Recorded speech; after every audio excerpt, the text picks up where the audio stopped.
Bom, eu acho que... Vou lá compartilhar bem rápido. Tá bom. Acho que a gente já deve estar online para o Filosofia on Face. Vamos só aguardar aparecer aqui as adesões à live.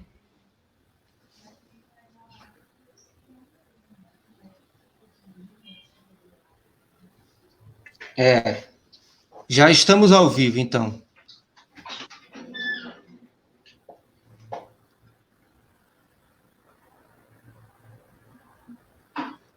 Mais uma noite do seminário.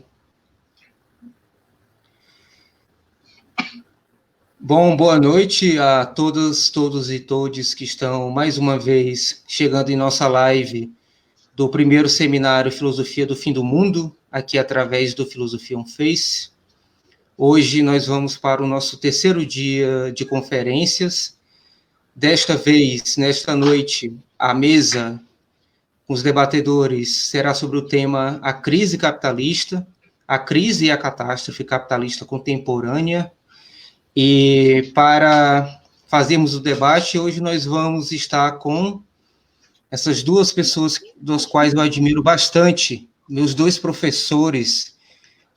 Com um, eu aprendi as bases da crítica da economia política de Marx, o professor Fábio Sobral, do curso de Economia da UFC. Com outro, eu aprendi a crítica do progresso e da história com Walter Benjamin. Esse é o Emiliano Aquino. Então, sem mais delongas, vamos iniciar o nosso debate e dar início à exposição. Em termos gerais, nós vamos abordar algumas observações sobre a interação dos limites internos e externos do sistema mundial capitalista hoje, diante não apenas desse crescente pânico em torno da pandemia de Covid-19, mas também apontando a problemas mais fundamentais, a contradições mais internas que dizem respeito ao sistema capitalista. Então, eu peço que você que já está nos vendo, que curta a nossa live, que compartilhe com seus amigos, para que não perca esse debate super necessário. É preciso orientar essas discussões que nós estamos fazendo, também do ponto de vista da crítica da economia política. Sem esse viés, sem essa perspectiva, talvez a gente não consiga sofisticar de uma maneira adequada e necessária a perspectiva sobre os problemas dos quais nós estamos enfrentando.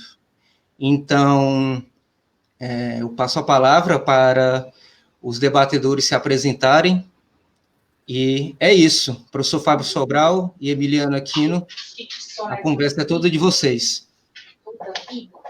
Boa noite, Matheus. Boa noite, Emiliano. Boa noite, Matheus. Boa noite, Sobral. Boa noite aos companheiros que estão acompanhando. Boa noite a todo mundo que está com a gente. Tá bom, eu digo que é um imenso prazer. Matheus eu conheci há um bom tempo atrás, meu aluno. É maravilhoso quando a gente encontra uma pessoa com o brilhantismo dele, e tendo desenvolvido... Não seja modesto, Matheus. Brilhante, tá, sempre foi um aluno brilhante, né? E me dá muito orgulho a gente encontrar os alunos agora, assim, né, se tornando um intelectual e com capacidade de debate muito digna, muito forte, muito valorosa. Então, esse momento me dá muito orgulho. Muito orgulho também está ao lado do meu camarada. Hã? Eu que o diga, viu? Que bom estar ao lado dos meus mestres hoje aqui. Bom, e ao lado do camarada Emiliano também. Não, Emiliano dispensa apresentações e comentários, né? Mas, bom, vamos dar início ao debate. Vamos. Eu falo por quanto tempo, Matheus? Você me avisa, porque... Certo. 20, 30 minutos, o que é? Exatamente. 20 a 30 minutos. Eu vou desenvolver aqui uma análise que eu venho fazendo já há algum tempo, que ainda não está escrita, mas eu estou trabalhando. Eu já há muitos anos, eu não sei precisar quantos, venho trabalhando, antes da crise de 2008, bem antes da crise de 2008, eu já vinha trabalhando com o conceito de corporações. As corporações são estruturas que estão para além do mundo empresarial. Eu defino como nuvens de negócios. Nuvens de negócios, porque elas se movem de maneira fluida. É o conceito mais visível daquilo que o Marx chamou de capital. Né? O Marx, o livro central dele o Capital, crítica da economia política. Ele não foi o capitalista que ele foi discutir. Ele discutiu o capital. O capital pode ganhar uma estrutura abstrata. O capital ganha uma estrutura abstrata. E as corporações são o mais alto nível dessa abstração, como essa nuvem de negócios que se move incessantemente, estabelece conexões que nós nem podemos suspeitar, né? Eu indico, por exemplo, tem um jornal da ONU que é sobre as transnacionais, o jornal sobre as corporações transnacionais, as empresas transnacionais, depois eu posso ir colocar as referências. E há um acompanhamento relativamente até uma certa época. As próprias corporações depois cortaram o financiamento desses estudos que a ONU fazia, né?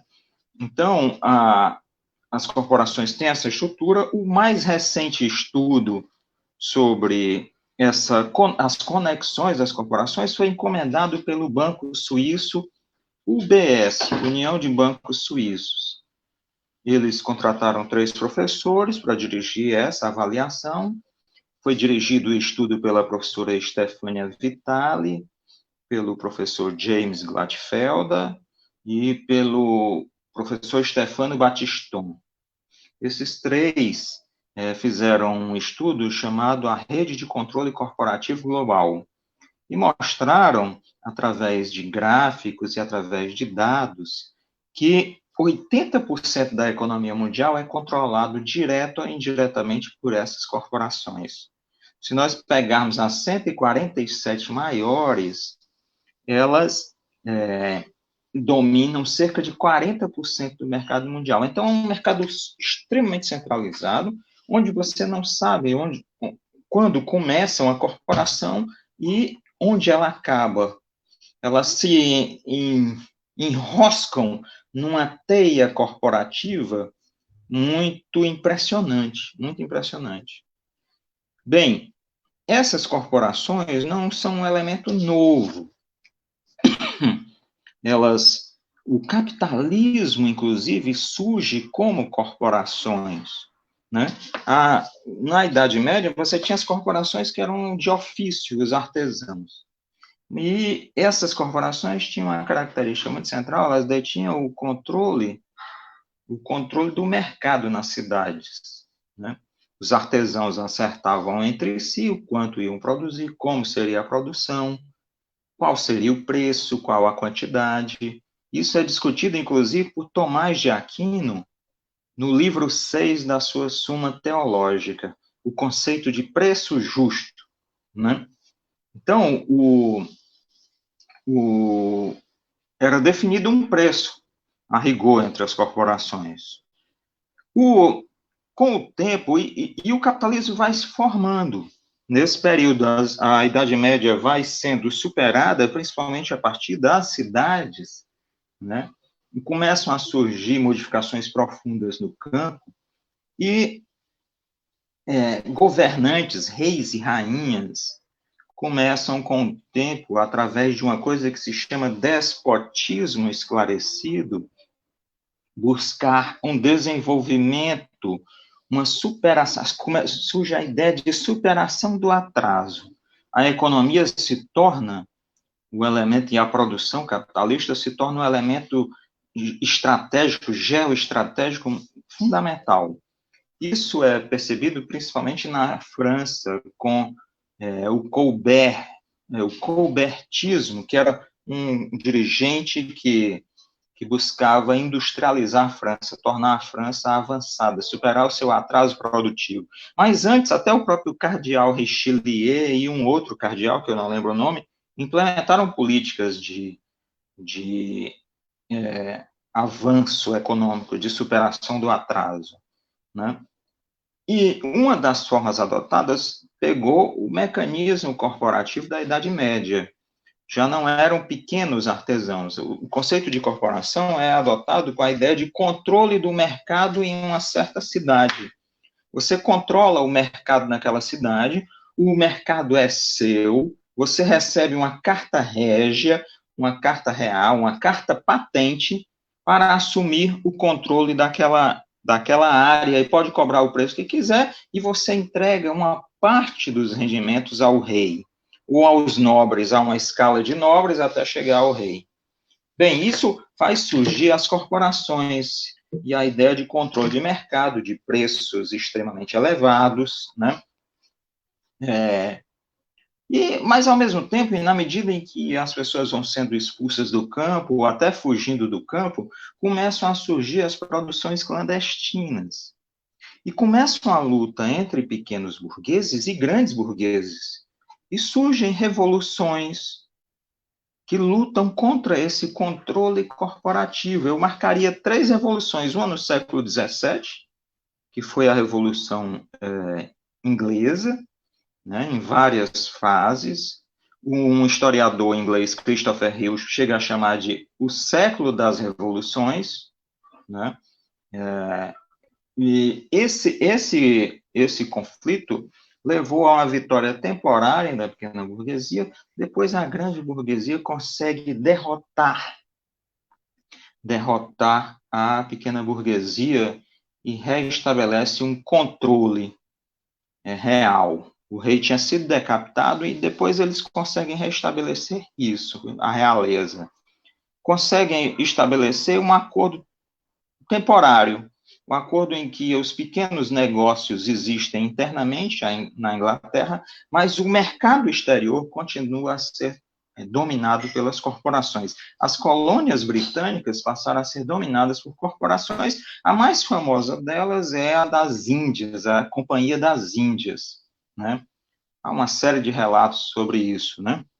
Uma série de relatos. O domínio corporativo impõe às colônias americanas, às colônias britânicas, nas Américas, né, as chamadas 13 colônias, impõe um domínio corporativo muito pesado, um controle tributário, e nova revolução estoura, agora do que serão os Estados Unidos, né?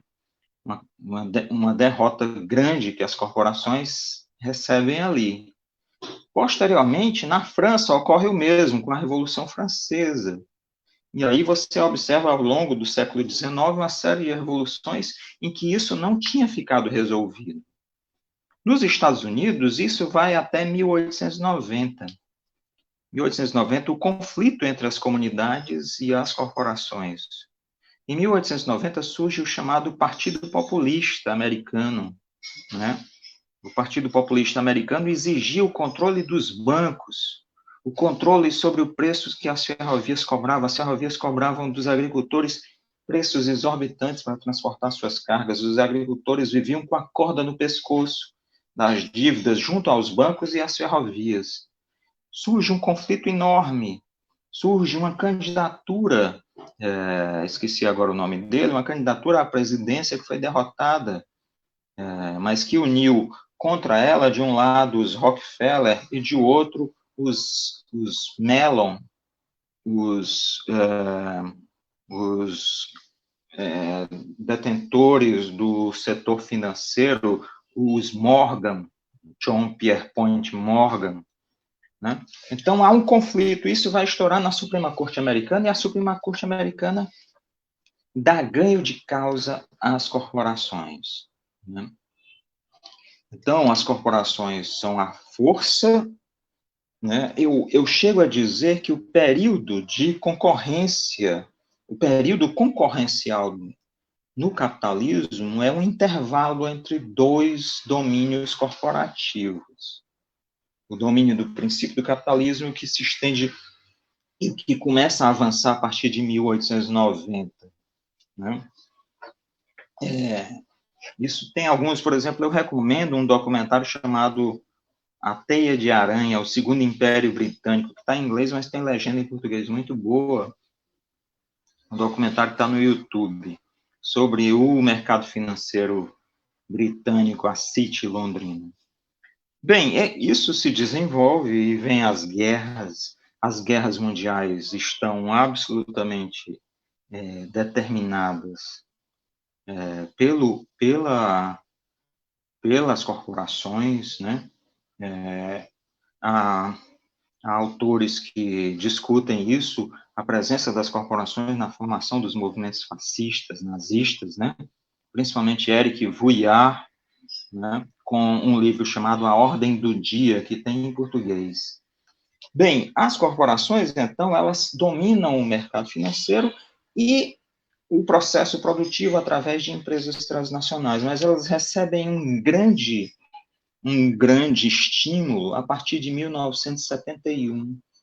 Em 1971, os Estados Unidos eliminam o antigo resquício monetário que ligava o dólar ao ouro, e o dólar fica livre. Só que as pessoas não sabem que quem imprime o dólar nos Estados Unidos é muito pouco o governo. O governo imprime 3% do dinheiro dos Estados Unidos.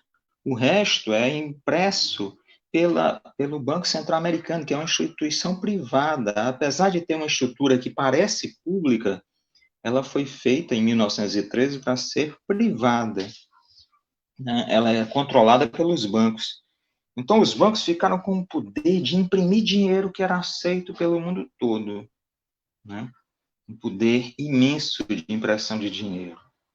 E aí, isso somado a um outro elemento, o elemento de que a energia começa a ficar cada vez mais cara no capitalismo, principalmente por causa das crises do petróleo.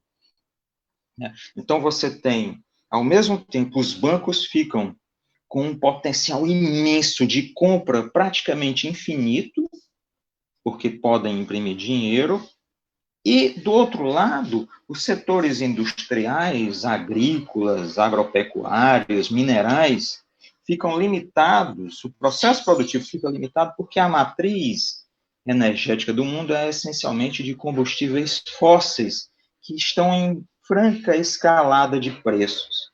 Então, você tem o valor do capital constante, ou de uma parte do capital constante, que é a energia se elevando de preço. E ao se elevar de preço, diminui a margem de lucro dos capitalistas. Você, então, tem aqueles setores capitalistas que estão ligados ao setor produtivo com uma margem de lucro muito baixa.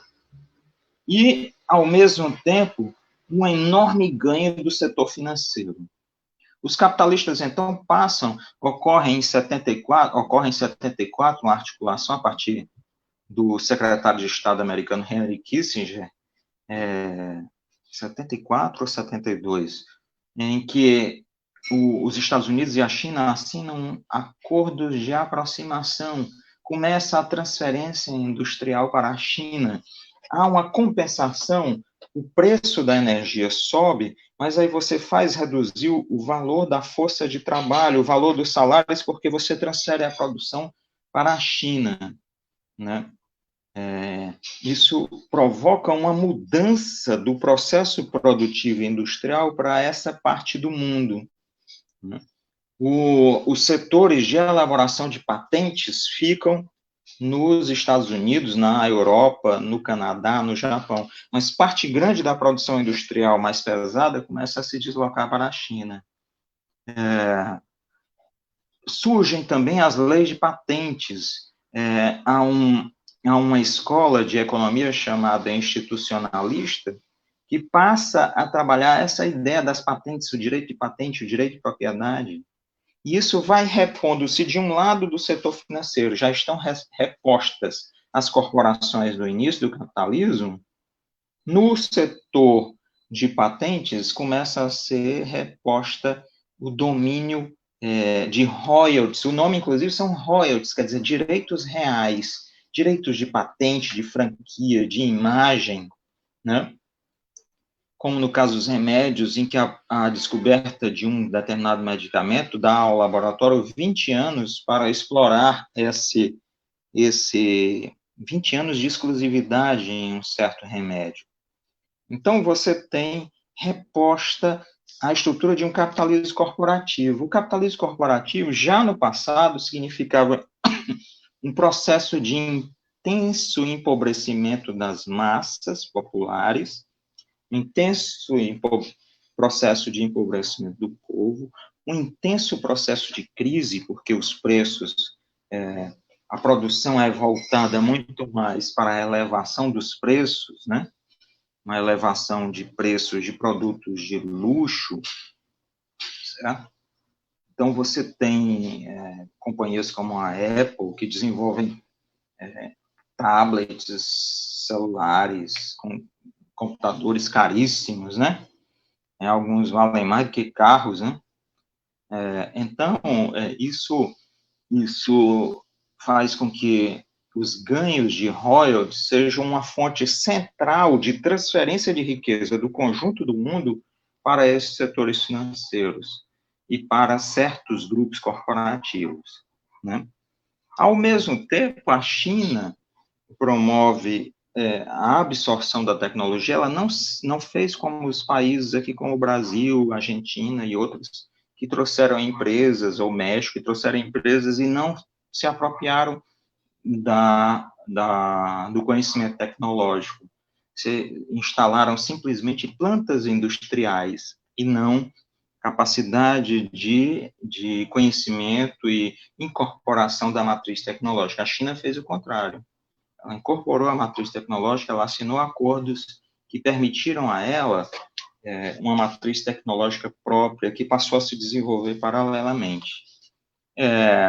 Bem, tudo isso leva ao quadro atual, ou seja, você tem um mercado financeiro centrado principalmente em duas grandes estruturas, Wall Street, né, a Bolsa de Valores de Nova York.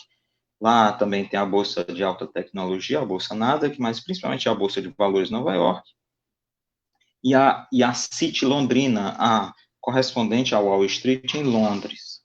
Essas duas estruturas regem esse mundo financeiro gigantesco que gira em torno do dólar e que procura se apropriar cada vez mais de parcelas de produção, de valor, de riqueza produzida no restante do mundo para esses circuitos, né?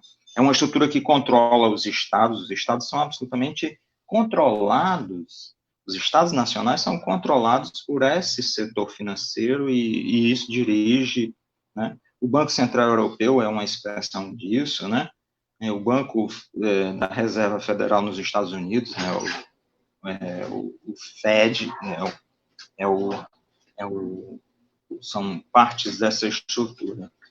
Mas é um capitalismo profundamente voltado para esse setor corporativo e para essa crise. Ele começa, então você tem um conjunto de crises, ele começa a colocar em crise uma parte da humanidade, 1 bilhão de pessoas que passam fome, por exemplo, fora dessa estrutura corporativa, fora dessa massa de dinheiro que circula nos circuitos eletrônicos das bolsas de valores, certo?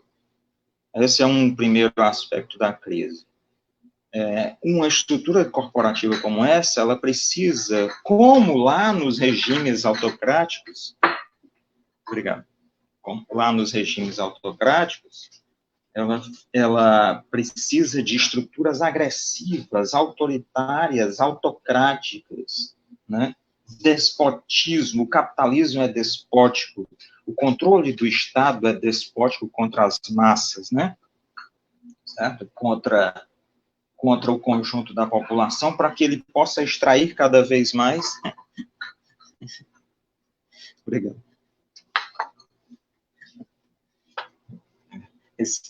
Desculpa, eu recebi meu cafezinho aqui com a caneca do Marx, meu nome. Agradeço aqui, companheira amada. Então, eu geralmente faço meu café, certo? Não estou expondo o trabalho feminino. Bem, foi uma gentileza dela. Bem, então você tem esse controle autocrático do mundo, estado de exceção que fala o George Agamben, né? O psicanalista, psiquiatra e psicanalista cearense, Falton Miranda Leitão, também fala sobre isso, né? Na Paranoia do Soberano, você tem um capitalismo que é normalmente tendente à crise, ou seja, ele produz a crise nos setores inferiores para que ele possa manter um setor autocrático e de altíssima renda, né? Ele precisa disso, e um intermediário controlado por massas cada vez maiores de policiais, de exércitos, de forças armadas, de regimes de vigilância, de agências de segurança, de companhias de segurança privada, de companhias de mercenários, como essa Silver Corp, que atacou lá a Venezuela há poucos dias. Né? Então, você tem essa massa controlando o conjunto da população, entende?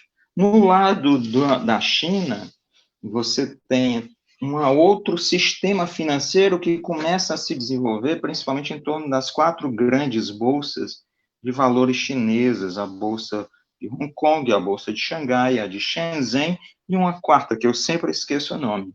Né? Esse sistema começa a construir um setor financeiro alternativo, em parte, já que as corporações se interligam no mundo de uma maneira que é impossível separá-las, mas aí você encontra outros limites, você encontra outras dimensões da crise, a dimensão, por exemplo, ambiental, que é atingida dos dois lados, a dimensão da incapacidade de encontrar mercados para o conjunto dos produtos, a dimensão de que você tem um processo intenso de militarização que pode levar a um conflito bélico de natureza, de proporções armagedônicas, né? Vou criar esse nome, de proporções, assim, impressionantes, né? Catastróficas, cataclísmicas.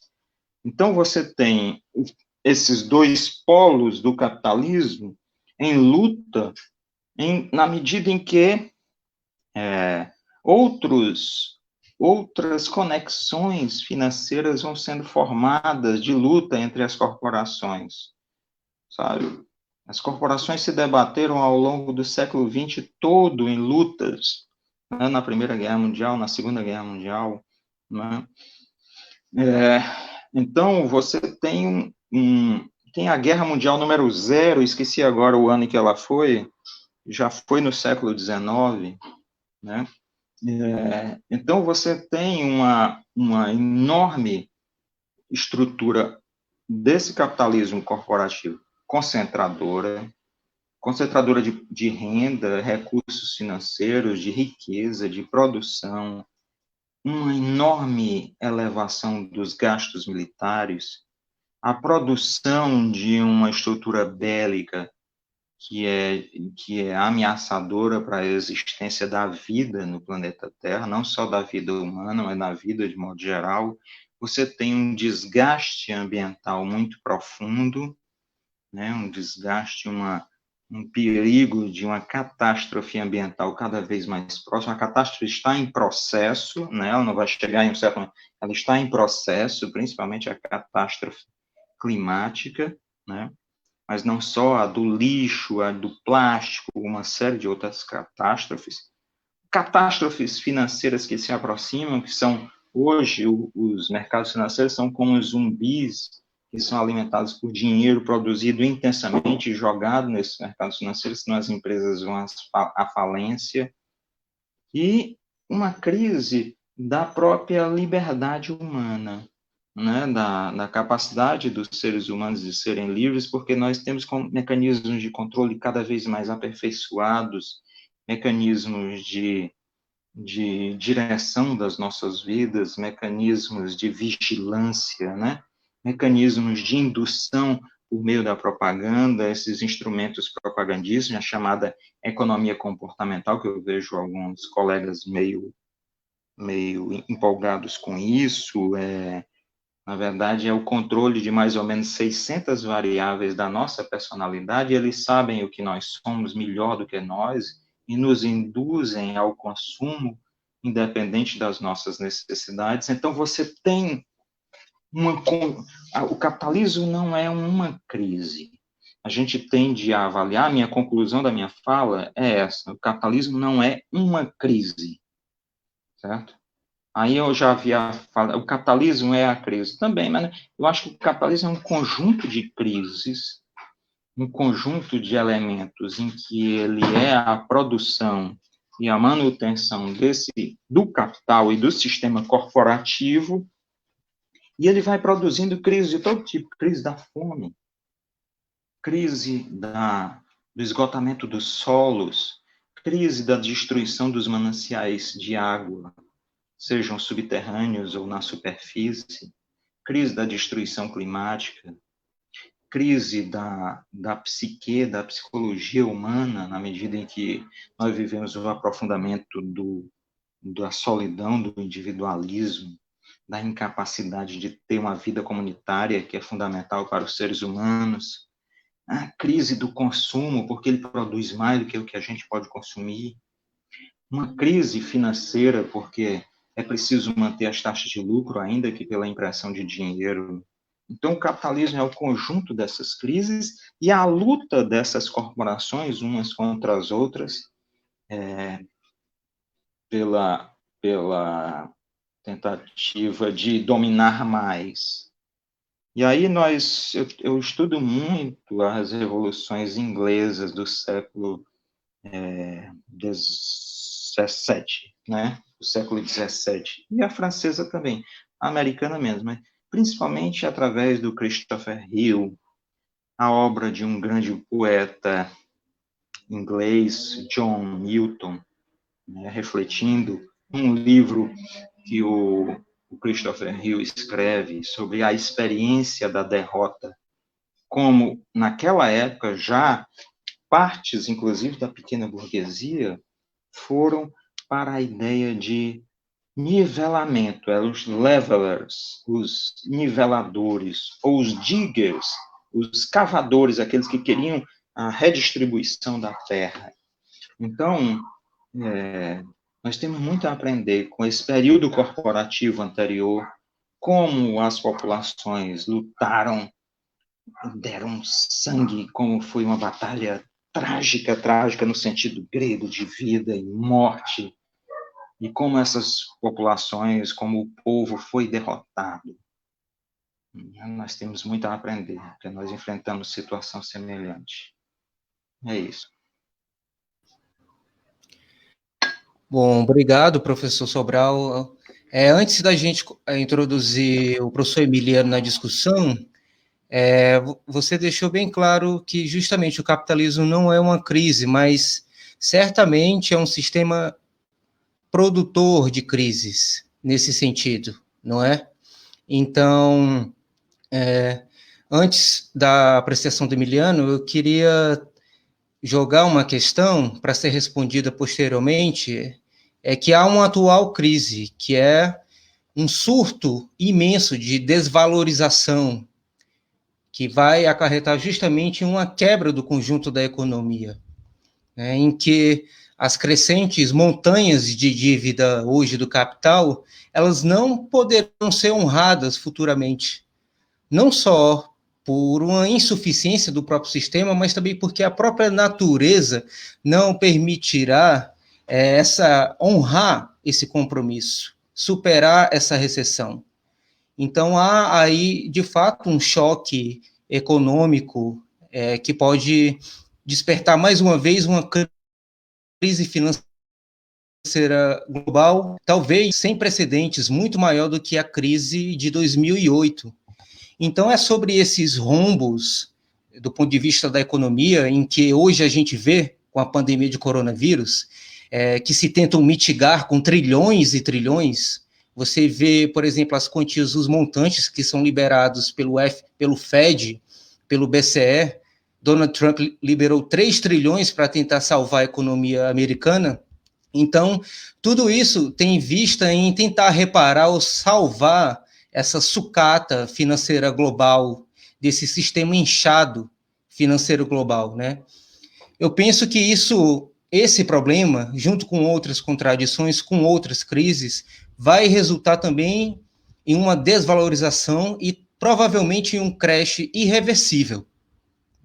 Esse é o perigo atual, da atual dinâmica da crise. Esse colapso das montanhas de dívidas que desencadeia um verdadeiro colapso. A gente vê na palavra dos governantes, na mídia, de que a pandemia de Covid-19 vai colapsar a economia, mas não é bem assim. Talvez haja uma crise muito mais anterior, que representa um processo que pode ser denominado de uma lenta decomposição do capital, e junto dessa decomposição do capital, uma decomposição da realidade e da natureza também, que pouco se está dando validade e reconhecimento a isto hoje, né? Então, eu creio que o professor Emiliano possa complementar e sofisticar ainda mais essa discussão. Boa noite, pessoal. Professor Emiliano, a palavra é sua. O som tá ok, Matheus? Tá ok. Ok. Ok. Bom, eu depois dessa fala do Matheus, eu não teria muito, do ponto de vista do conteúdo, a acrescentar. E depois dessa fala do Matheus e do Sobral, né? Eu acho que eu queria, assim, trazer fundamental hoje, que é a possibilidade de se voltar, a necessidade de se voltar a pensar o fim do capitalismo. No campo teórico em que eu me situo, que é do marxismo, né, há uma ideia-força, digamos assim, que tem suas consequências políticas, que é a ideia-força de que o capitalismo, de que as contratendências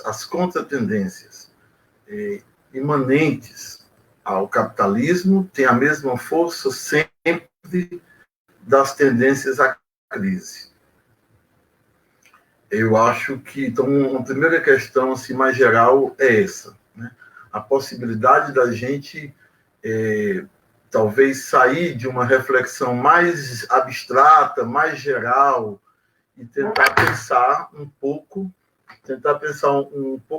mais de concretude, né? Essa relação entre crise e as contratendências à crise dentro do capitalismo, né? Portanto, a possibilidade da gente pensar o fim do capitalismo. Isso significa, na minha opinião, mas antes de tudo, na opinião de um autor que levanta isso com muita força, né, que é o Wolfgang Streeck, isso significa que é possível, para a gente pensar o fim voltar a pensar o fim do capitalismo, é preciso ampliar as possibilidades do fim do capitalismo, né? Há uma forma de pensar nossa do fim do capitalismo como superação do capitalismo, portanto, com um salto para cima, né, a partir das contradições imanentes, orgânicas da sociedade capitalista, que nos levaria a um outro tipo de sociedade.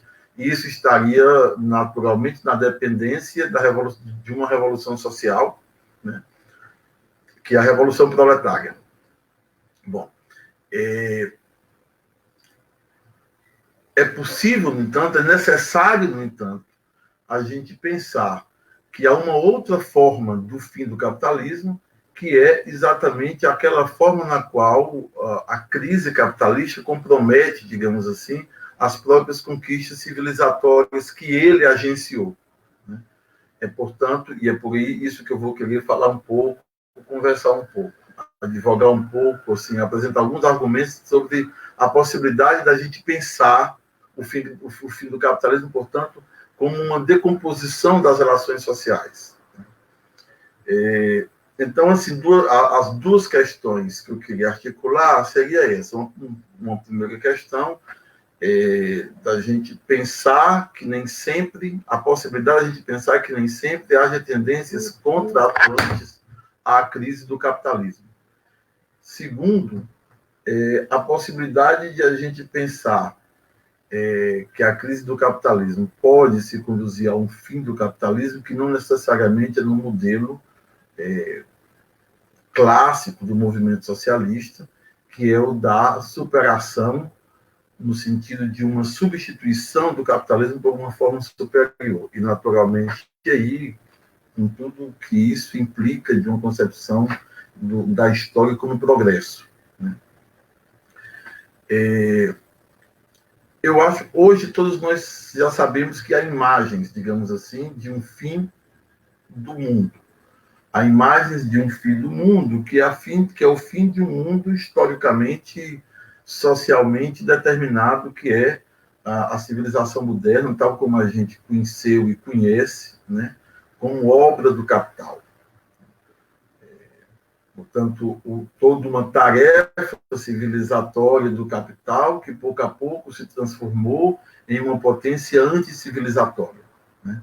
O jovem Marx, nos manuscritos, já falava que o capital nada mais é do que a força do trabalho humano que se emancipa do homem e passa a controlá-lo de fora, né? Acima e de fora, como uma força hostil.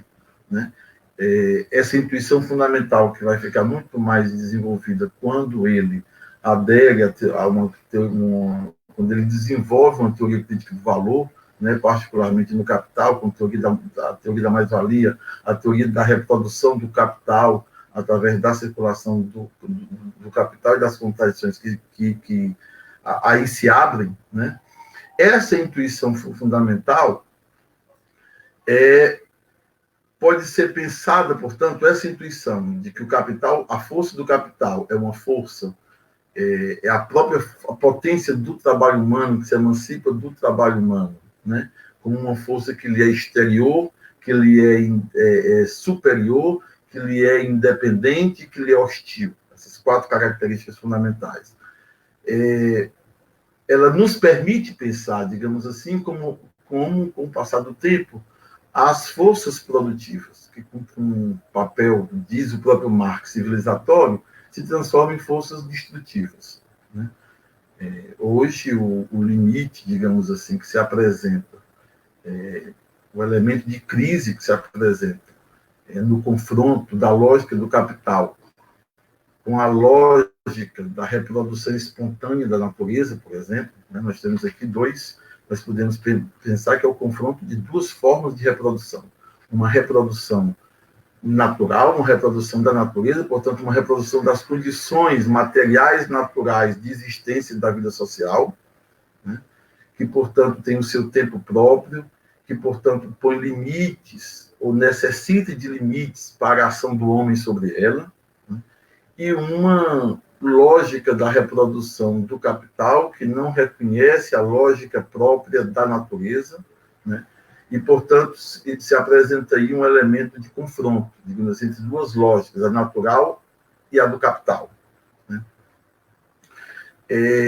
Isso se manifesta em eventos, né, em fenômenos fundamentais de nossa época, como do aquecimento global, que traz suas consequências próprias. Né?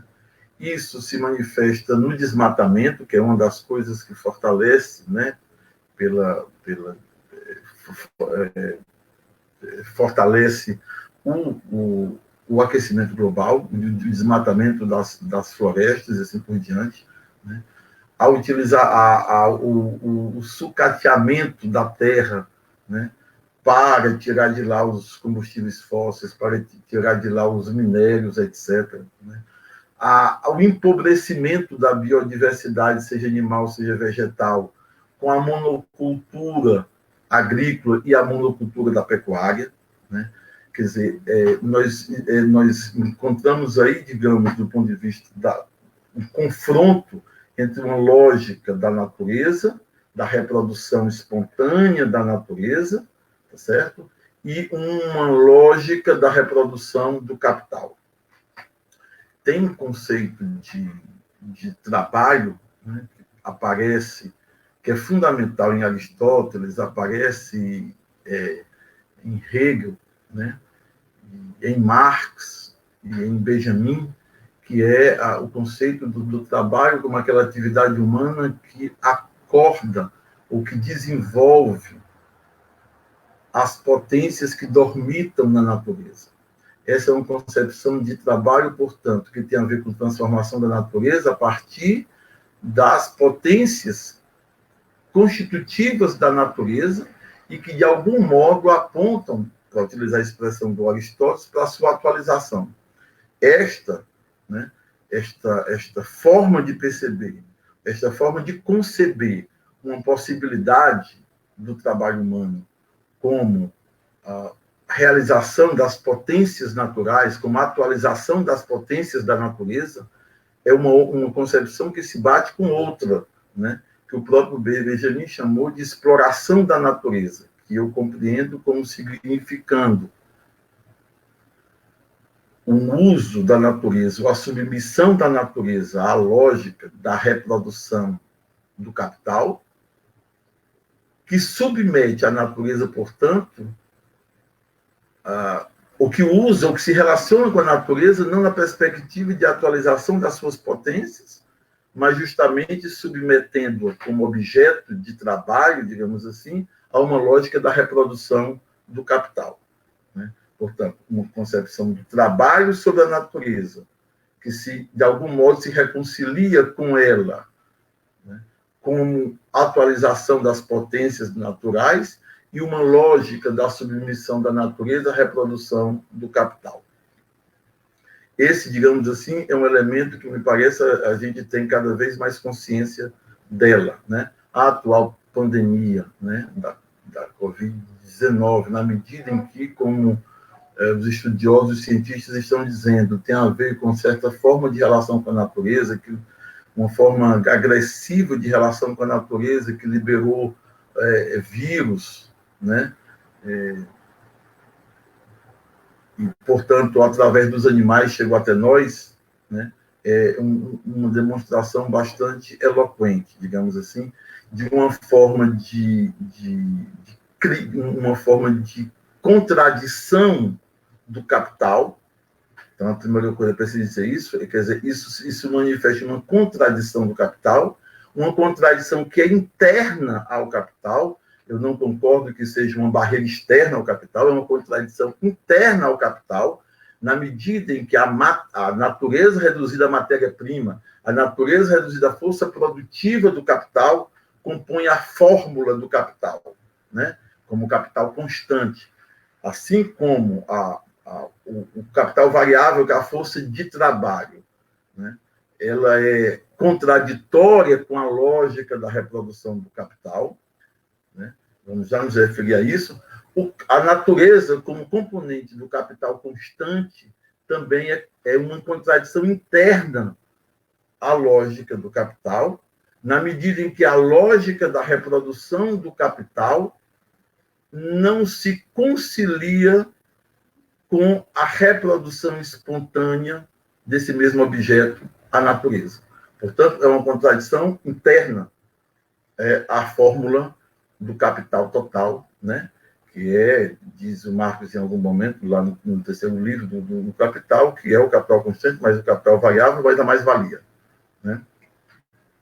Então, um primeiro, digamos assim, uma primeira zona de contradição fundamental interna à própria lógica do capital, na medida que o capital subsume a natureza enquanto força produtiva, enquanto matéria-prima, enquanto objeto do trabalho, produtor do valor, à sua lógica de autovalorização.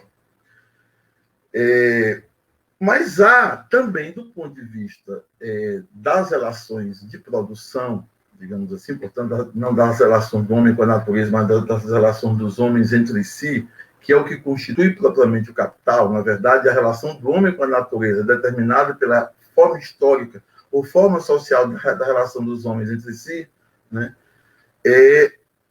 as contradições. né? Quer dizer, as próprias relações sociais dos homens entre si são contraditórias. Bom, é todo o esforço do Marx, inclusive na sua polêmica com a economia política.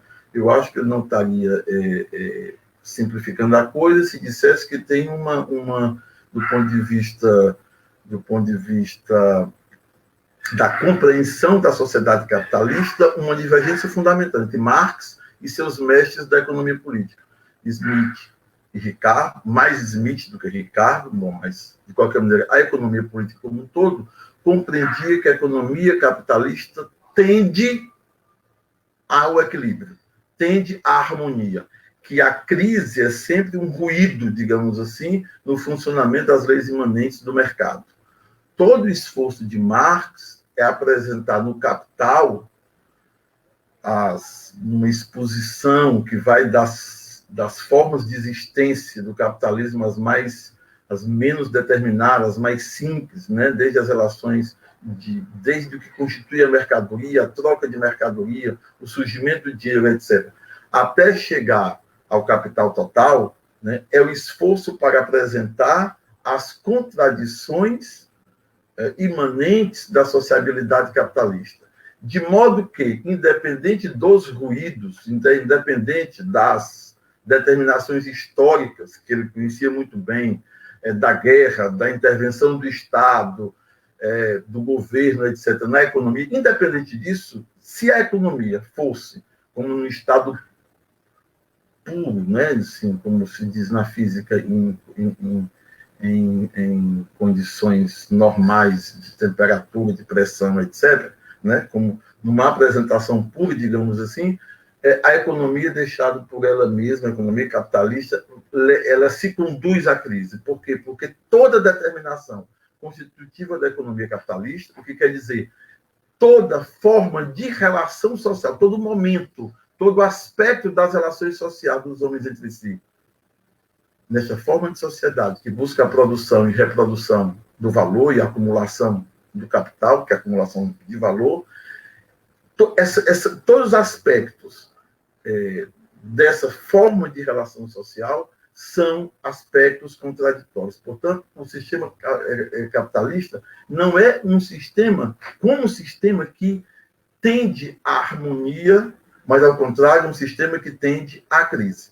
A gente pode fazer uma rápida retrospectiva e compreender, portanto, que essa contradição da natureza como objeto de trabalho, como matéria-prima, com o capital, enquanto ela, a natureza, é o momento do capital, ela, portanto, essa contradição se inclui, ou se engaja, ou se articula com o conjunto dessas contradições que constitui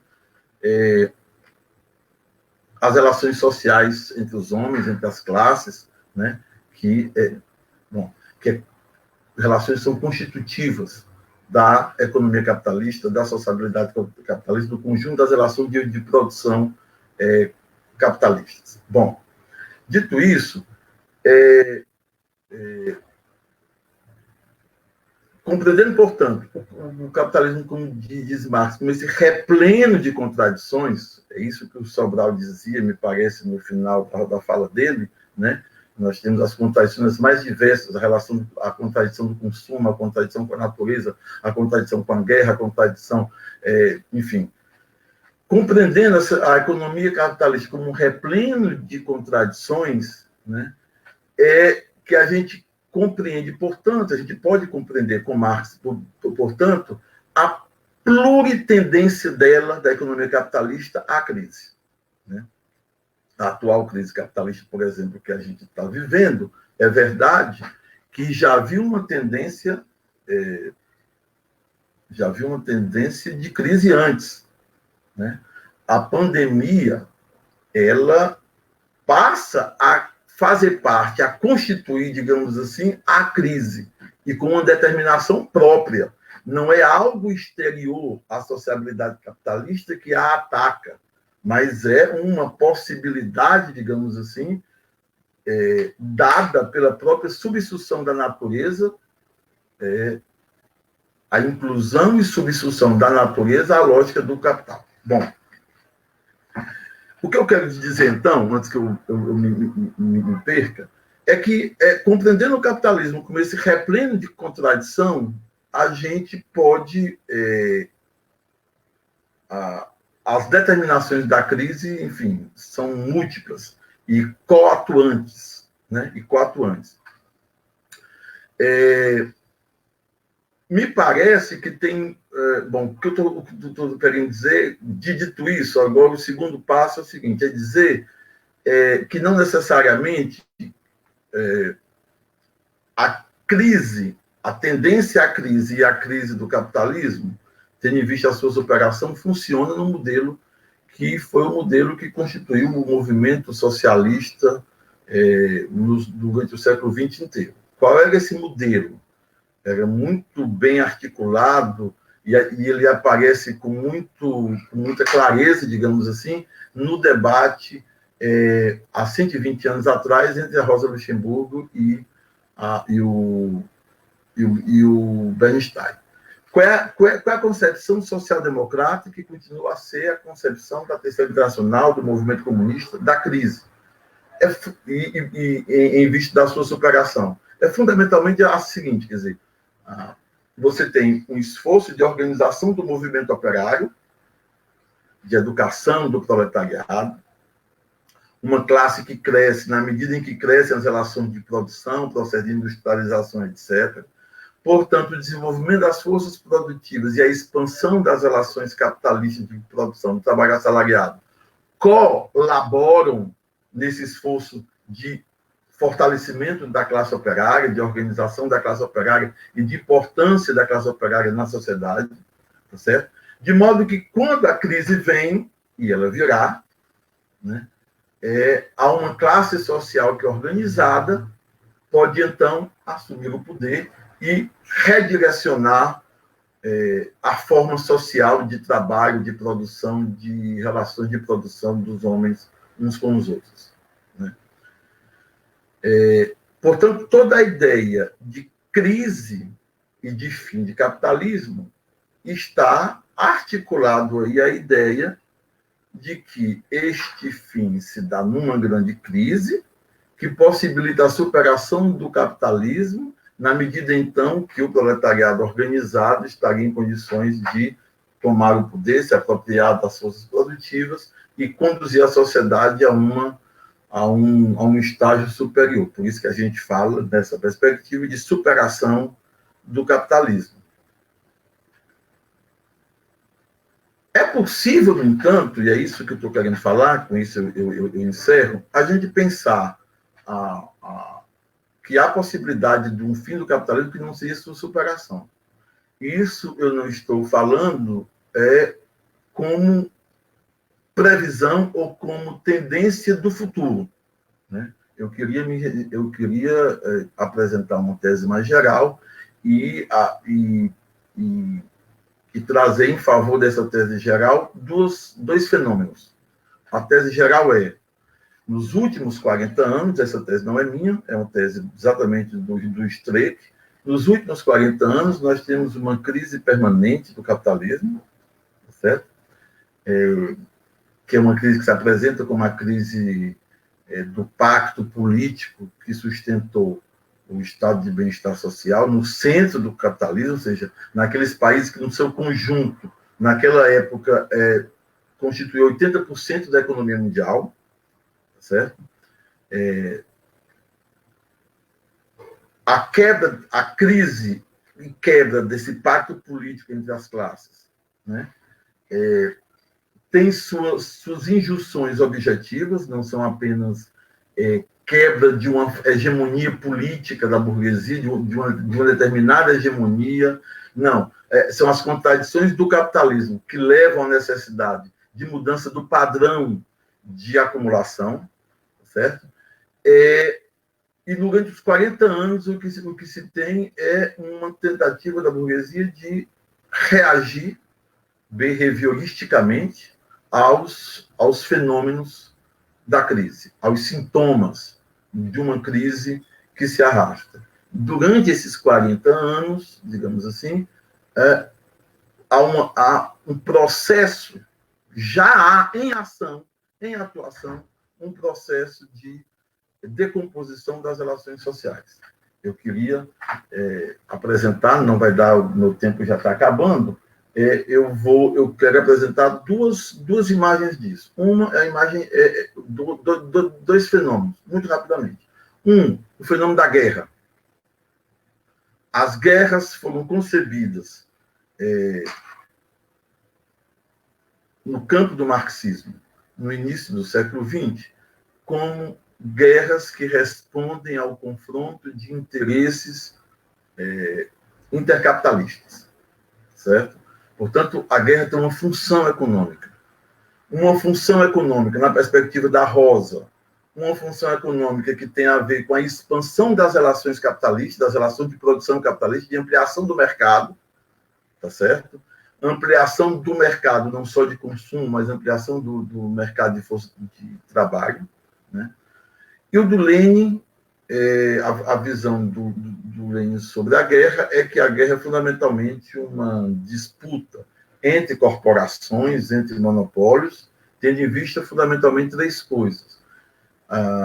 Conquistar, ter acesso a matérias-primas mais baratas, força de trabalho mais barata, e, portanto, exportação de capitais para essas regiões, né, que possibilite a aquisição dessas forças, dessas matérias-primas mais baratas e dessa força de trabalho mais barata. A guerra é fundamentalmente uma resposta à tendência da taxa de lucros e visa, portanto, Bom, se a gente pega agora a grande discussão que iria começar, não fosse a pandemia, na sociedade americana, que é a discussão sobre a guerra mais longa que os Estados Unidos enfrentaram, que é a guerra do Afeganistão.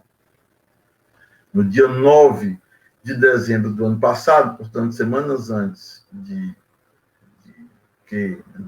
a pandemia se tornar o assunto central, né, começou a ser publicado pelo Washington Post matérias relativas a um relatório secreto de 2.000 páginas, avaliando a experiência da guerra. Fundamentalmente, o que eu quero tomar dessas matérias é uma informação. A guerra, que custou, durante 18 anos, R$1 trilhão, não conseguiu expandir negócios capitalistas no Afeganistão. Essa é a conclusão do relatório. Isso significa, ou isso pode significar, isso me sugere, tá certo? É uma reflexão em início, isso me sugere o seguinte, que daquelas duas funções econômicas que a Rosa encontrava para a guerra, tá certo? Uma, primeira, alimentar um setor econômico, que é o das armas, né, do militarismo, né, um setor econômico, a preparação da guerra, o militarismo, a produção de armas, como um setor econômico, né, um setor militar como um setor econômico. Essa é uma função, porque como a capacidade produtiva da sociedade não podia se realizar produzindo, enfim, valores de uso, mercadorias que a sociedade consumiria, né, então essa capacidade produtiva se dirigiria para a produção armamentista. E um segundo aspecto é que isso prepara a guerra, né, e a guerra como tendo uma função econômica, expansão das relações de produção capitalista. Ora, na medida que nós temos uma guerra, e há algo indicativo em relação à guerra do Iraque também, tá? Nesse mesmo sentido, nós temos uma guerra de 18 anos que custou $1 trilhão, e que a conclusão foi um fracasso do ponto de vista da exportação de capitais, da industrialização, etc., etc., me parece que há uma redução dessa função econômica, é indicativo de uma redução da função econômica da guerra, que é indicativo, portanto, de uma dificuldade objetiva do sistema de expandir relações de produção capitalistas. Um segundo elemento é o da força de trabalho, né? E aí eu vou rapidamente mostrar essa imagem, se der trabalho eu não mostro, tá certo? Que está na página da OIM, OIT, da Organização Internacional do Trabalho, certo?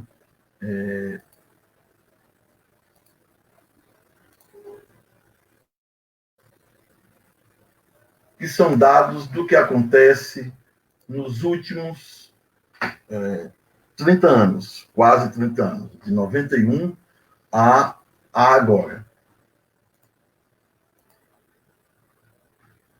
O que nós temos aqui? Tá aparecendo, tá, Matheus? Matheus?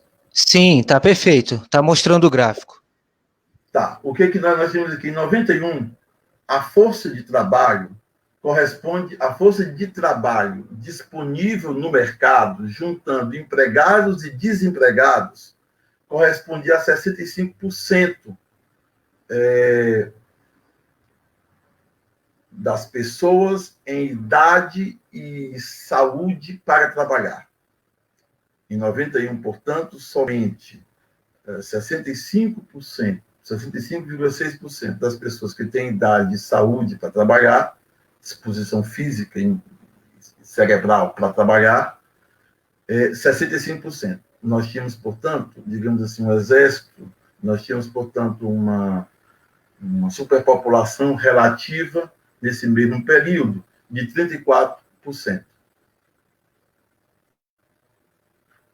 Ao fim de 2019, o que era 34% de população economicamente fora do mercado de trabalho, que não constituía a força de trabalho disponível no mercado, aumenta 5%, para 39,3%. E a força de trabalho, que era de 65,6%, desce para 67%. Nós podemos, é uma hipótese, pensar, portanto, um processo em que o desenvolvimento das forças produtivas, com a revolução tecnológica, a substituição da força de trabalho viva, né, pelo trabalho morto, que é o próprio instrumento de trabalho, etc., venha eliminando força de trabalho viva, eliminando trabalho vivo. Mas isso significa, para uma parcela cada vez maior da população, significa, para uma parcela cada vez maior da população, uma exclusão das relações de produção. Portanto, o que eu estou querendo aqui apresentar como hipótese para a gente pensar. Duas zonas. A da guerra, cuja função econômica se limita ao uso de armas e armamentos e roupa, etc., de alimentar o setor armamentista, mas perde ou vê reduzida sua outra função econômica, que é da ampliação das relações, expansão, ampliação, reprodução das relações de produção capitalista, e internamente, digamos assim,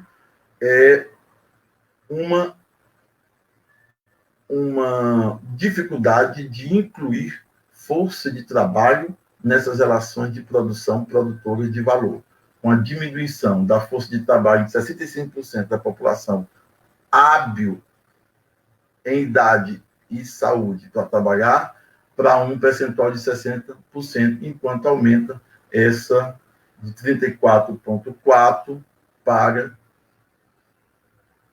39,3% a população que em idade e saúde não é considerada mais uma força de trabalho disponível no mercado. Por fim, talvez fosse o caso justamente aí nos permitisse diferenciar dois conceitos que me parece que em Marx tem o mesmo sentido, que é da superpopulação relativa e do exército industrial de reserva. Digamos, o exército laboral de reserva, né? No exército laboral de reserva, que são os desempregados, o que nós temos?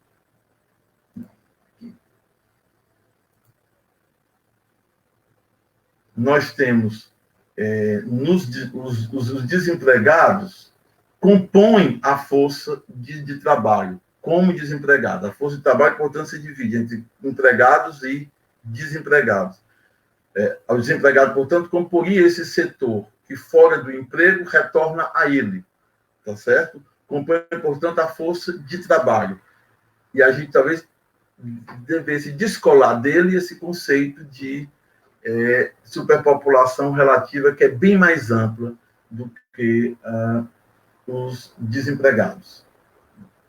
Seria isso que eu gostaria de falar. Portanto, essa possibilidade de se pensar o fim do capitalismo como decomposição das relações sociais a partir das próprias contradições internas do capitalismo em reproduzir ou ampliar ou expandir as relações de produção, que me parece que não é uma perspectiva do futuro, mas já em atuação. Obrigado, não sei se consegui ser claro. Não, você foi perfeito, professor Emiliano. Eu acho que a gente está chegando à parte final da nossa mesa hoje e, pegando um gancho da sua exposição, dentre das inúmeras contradições do capital, talvez a gente perceba que a mais esquizofrênica, a mais esquizode, seja a relação capital-trabalho. Está se tornando muito evidente hoje, alguns estudos apontam que, por exemplo, 40% dos postos de trabalho que foram perdidos durante a pandemia de Covid-19 não irão retornar.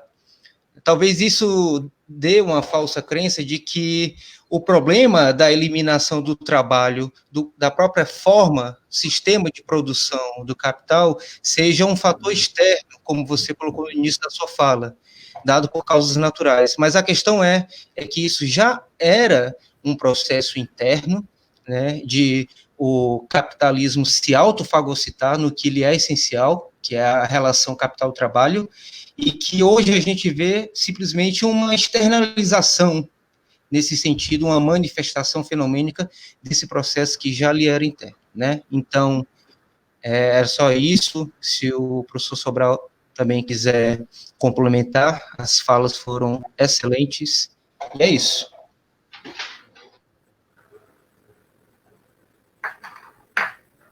Não quero complementar muito. Eu acho que a exposição do Emiliano foi excelente, inclusive coloca uma série de hipóteses, né? Coloca desafios para a gente compreender o que está ocorrendo no capitalismo, sabe? É um desafio estudar esses dados, né?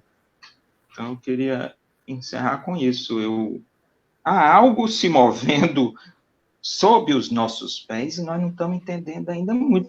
Nós começamos a ver o quadro, certo? A gente sente os efeitos, mas as raízes, vamos dizer, é como um terremoto, as raízes geológicas profundas, nós precisamos esclarecer, entende? Sim, perfeito. Tem algumas pessoas fazendo umas perguntas, será que ainda há tempo para vocês, para a gente só responder algumas e fazer o segmento da discussão? O que é que vocês dizem? Matheus, eu tenho um programa que eu faço às quartas, que é o Panorama, na Rádio Web Rebelde. Tudo bem. Eu acho que não há nada a ser mais acrescentado. É uma pena, mas se o professor Emiliano quiser ficar respondendo as observações, né, eu não sabe? Emiliano que diz, eu também tenho... hoje foi cansativo. Fazer seminário cansa, e live fazer cansa. Acho que você deve estar sentindo isso. Matheus. Oi. Matheus. Mas, assim, em geral, eu acabei de ver aqui, enfim, as pessoas estão dando boa noite, muito generosas, muito carinhosas, dando boa noite, mandando abraços. Não me parece, pelo menos o que eu estou vendo aqui, questões... na minha página, Emiliano, tem umas perguntas, tem o professor Valdo Barros, não sei se vocês faz uma pergunta da ingenuidade em acreditar que a China possa ter saído, que parte da esquerda, inclusive, a China poder como saída, né? Entende? Do próprio capitalismo, né? Então, eu até respondi a ele por escrito e tal, mas realmente, sim, desculpe, pode. Não, era isso, é que... Então, não chegou aqui, né, nesses comentários ao vivo. Tem alguns comentários nas salas particulares que a gente criou, mas são quase retóricos do que a gente discutiu aqui. Então, é isso. Gente, deixa eu dizer uma coisa, Matheus, tu me permite uma coisa? Claro. Eu e o Sobral e o Teixeira, o Sobral e eu, nós estamos numa sequência de conversas públicas, digamos assim, né, Sobral, de bate-papos sobre a crise. A gente fez 2 encontros e o terceiro vai ser sábado às 16 horas. Né, Sobral? Isso, Então, a gente queria... Vai ser pela página do Filosofia on Face também. Então, se vocês ainda tiverem com disposição de discutir depois dessa semana dos seminários do Filosofia, né? De descansar no sábado pela manhã, então, sábado à tarde, às 16 horas, a gente vai estar conversando na página do Filosofia on Face. Emiliano, eu queria também convidar, primeiro você podia dizer o nome da sua página no YouTube, que está sendo com pequenos vídeos, que está bem interessante, né? Quero fazer uma propaganda da minha página, Fábio Sobral, e do programa que vai começar agora na Rádio Web Rebelde, está no Facebook, no YouTube, que tem esse programa às quartas-feiras, o Panorama. Agora a gente está na internet, né? Então vamos divulgar nossos canais, nossas páginas. Eu também tenho um canal, o canal Filosofia do Fim do Mundo. Emiliano tem o dele, o do Fábio Sobral também. Emiliano, o nome do seu canal? Rapaz, o nome do canal é Emiliano Aquino. A gente está chamando de Subversivídeos, mas não, esse nome não está no YouTube. No YouTube está Emiliano Aquino. Então, pessoal, são uns videozinhos pequenininhos, assim, de 1 minuto e pouco, falando sobre algumas questões. Assim, são microvídeos para vocês baixarem no celular e passarem à frente pelo WhatsApp. Então... E obrigado a Deus, obrigado a todos, Sobral. Então é isso, eu agradeço. Foi uma discussão muito pertinente, necessária para todos nós, um complemento muito necessário na programação do seminário Filosofia do Fim do Mundo. É com muita satisfação que eu dou meu obrigado a vocês e a quem prestigiou a live até o final. Amanhã a gente continua, uma mesa de conferência com a temática Mundo Indígena e Arte Contemporânea, o tema de amanhã, e hoje foi a terceira mesa do Seminário Filosofia do Fim do Mundo, Crise e Catástrofe Capitalista. Espero que tenha sido proveitosa a todo mundo. E é isso. Boa noite e até mais. Boa noite. Boa noite. Obrigado por tudo.